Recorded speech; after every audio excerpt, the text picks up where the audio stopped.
let's get away from, I mean, I understand you have it all written and it's very comprehensive. Yes. Let's get a bit, just a little bit more practical right now.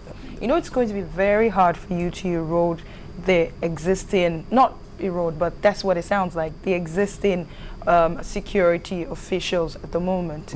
Now, how do you intend to merge their responsibilities with the homeland at the moment? Because, you know, I mean, if you want us to start something in immediate, we won't be able to put aside all of these people. All right? We have to find a way to bring them together, take the best of them, you know, and then train them. Absolutely. All right? So let's hear what you have to say about what I'm going to say about that is simple, and you're very correct.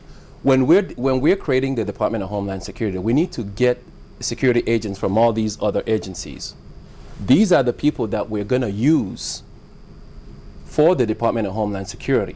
But when we're talking about the top level management, the people who make the decisions, because the problem is when we come home, you know, the president said, I want people in the diaspora to come home.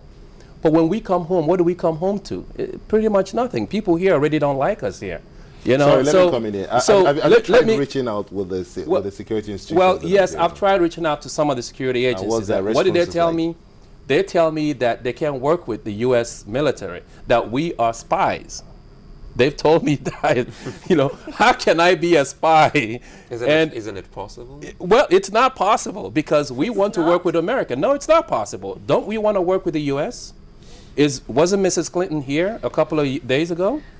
We are talking about working with Americans, and Americans, excuse me, the Americans that we're talking about are these Nigerians in the diaspora that work for FBI and CIA. They can be a bridge between U.S. and Nigeria. Sorry, let me ask, could it be as a result of the fact that our terrorist problem is homegrown while our U.S. security challenges external? Why do people always say this? Homegrown, external.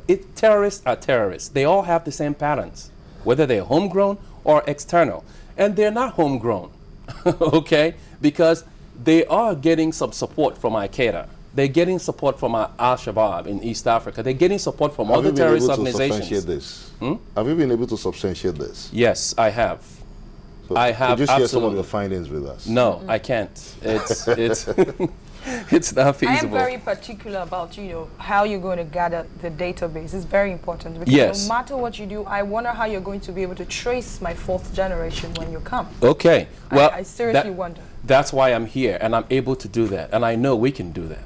Really? Absolutely. Okay. Okay. So I didn't come back to Nigeria to reinvent the wheel. Okay.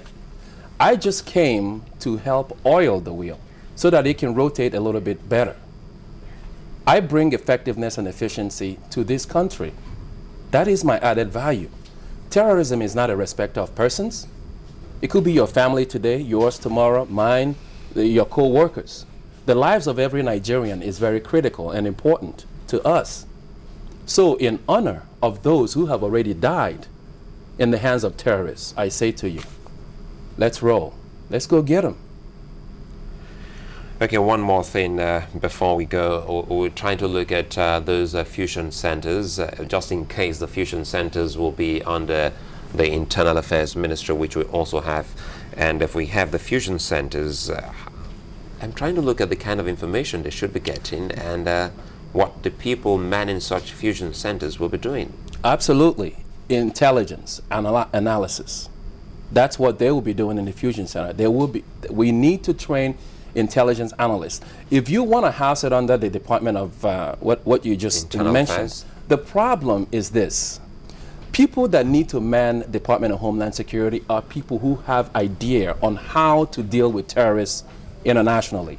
Again, I go back to Nigerians in the diaspora. They are critical to solving this problem. I'm not saying that we don't, but someone like me who have spent almost 30 years in the United States of America, right? I know their system, and I know how to bring these intelligence analysts home. And the problem with putting it under some department here is whoever is that, if I want to do something, if I go to my boss and say, hey, we need to do this and do that to save lives, the boss might say, no, we're not going to do that. So you're seeking autonomy for your department? Well, I'm just seeking to develop a Department of Homeland Security and bring people who know how to deal with terrorists at the highest level home, and then it can flow easier. You know, we can have a logjam just like we're having currently. You have a sharpshooter badge, and I wanted us to look at the Kano experience. They attacked the, Inferno, and they started shooting sporadically. For some who were actually felled by such bullets, some have been asking, is it that some terrorists also have trainings in the art of, should I say, sniper shooter? Absolutely. These terrorists are professionals. Like I told you, this is not homegrown. There is a place they go for training. These are the reasons why we need intelligence gatherers. They go out and gather intelligence. They feed the intelligence to intelligence analysts. Intelligence analysts will analyze and then disseminate the information from top to bottom. That's how it's supposed to work. And we can prevent these guys that you call sharpshooters as well. Yeah, they are almost as trained as we are. But that's what I mean. We Nigerians need to get serious. We're very complacent. Right now, nobody cares really too much about this thing until it hits the building. Oh, everybody will now spring up. Oh, terrorism everywhere. We need to be aware, and preventive measures are very critical to solving this problem because it's not going to go away. Well, actually, you've said a whole lot here, and I hope, someone is listening, especially when you talked about remuneration and, should I say, the retirement benefits of some of these security agents, because truly they need to look into all of that, as well as insurance, to spur them to do more for us. Absolutely. So that we can all sleep well and wake up well and feeling cool.